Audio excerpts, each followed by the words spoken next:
घने जंगल के बीचों बीच एक नन्हा सा हिरन रीमो रहता था। रीमो बहुत शर्मीला मगर दिल का बहादुर था। इसका सबसे अच्छा दोस्त एक चंचल सा तोता था जिसका नाम मीगो था। एक दिन जंगल में अजीब सी खामोशी छा गई।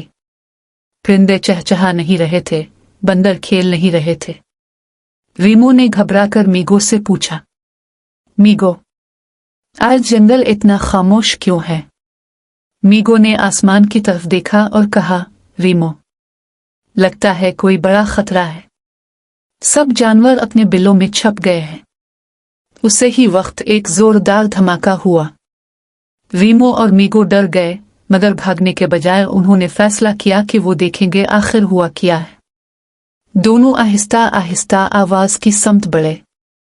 चंद कदम आगे जाकर उन्होंने देखा कि एक बड़ा दरख्त तूफान की वजह से गिर गया है और उसके नीचे एक नन्हा सा भेड़िया फंस गया है। रीमो फौरन आगे बढ़ा। इसने मीगो से कहा, जाओ, सब जानवरों को मदद के लिए बुलाओ। मीगो उड़ता हुआ गया और चंद ही लम्हों में बंदर, रीछ, हाथी सब वहां पहुंच गए।